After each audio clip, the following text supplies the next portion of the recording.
What's up, guys? Today we're going to be unboxing and taking a look at the new iPhone 11.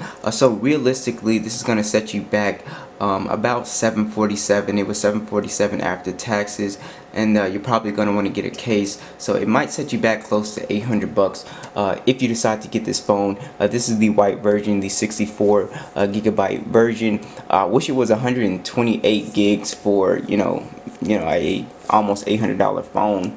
But you know, it is what it is.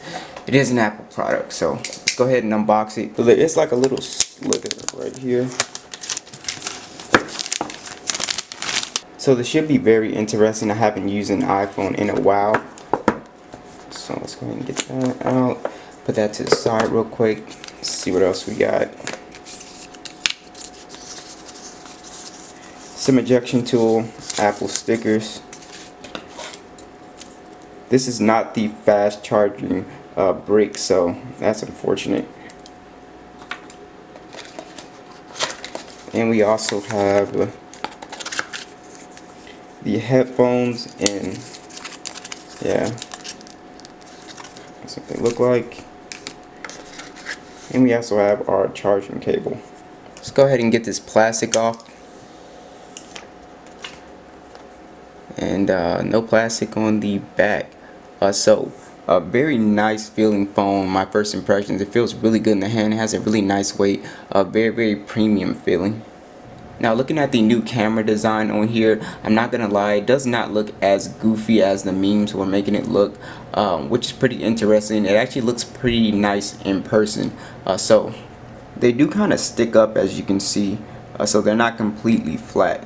And this surface right here is like not flat either. On the bottom we do have the charging port and the stereo speakers. The SIM card tray is right here, and then we have the power button. And I love how big the power button is on this phone. And looks like they got rid of the headphone jack. Yeah, there's no headphone jack on this guy. We have the volume rockers over here with that little mute or mute switch over here. So we're going to boot this guy up, and I'm going to set everything up and just go through my first impressions of the smartphone.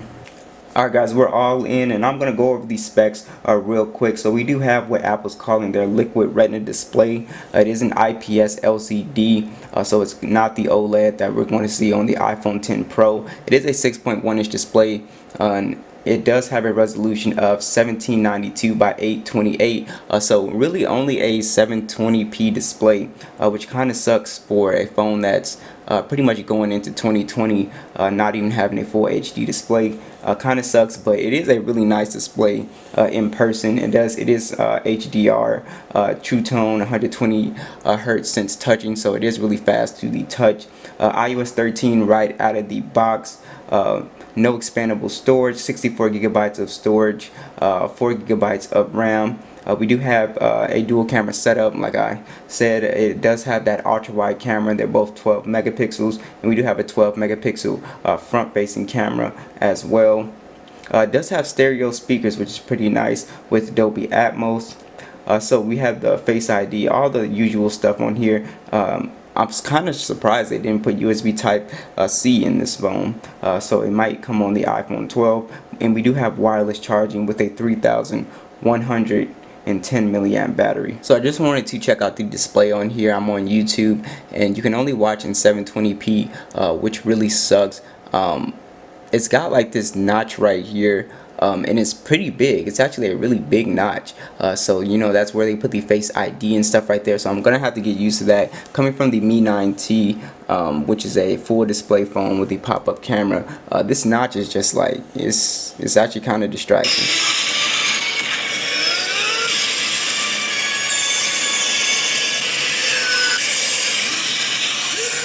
The stereo speakers on here sound really good so far. I don't even think I have them turned all the way up. Yeah, they're not even all the way up. I don't think that you're one of them. For some reason, I can just tell. You've got a lot to learn. Yeah, these things are just massively loud. I mean, they are loud. Guys, check out the sound quality with the bass on here. It's pretty crazy.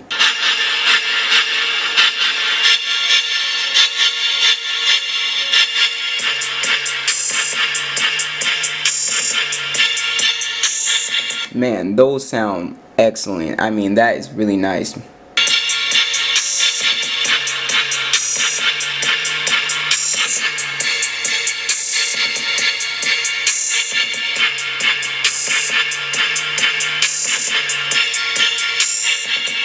So there is a dark mode on iOS, which is not really a big deal for me since Android has had it for a while, but that is something exciting for iOS users. It does look nice to finally see it in the iOS settings. Definitely when you're up at night and you just don't want the white light shining in your face. That's pretty dope. So let's take a look at the cameras. I will be doing a full review, testing this phone out like crazy. But let's check out the cameras real quick. So we have that ultra wide camera, as you can see. Show you again. We got way more stuff. So that finally made its way to the iPhone. And let's just take a quick photo real quick.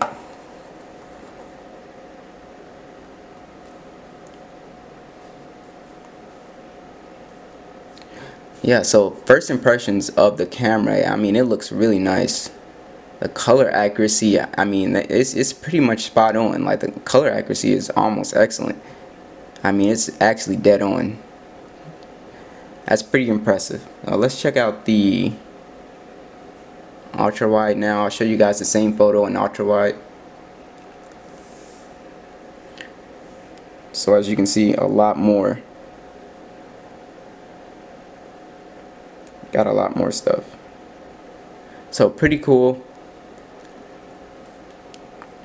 We have video mode on here, and I believe yeah, we have ultra mode and ultra wide and video mode. We have slow motion, time lapse.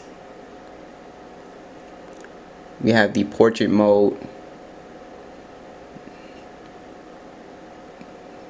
We have we have panorama mode on here.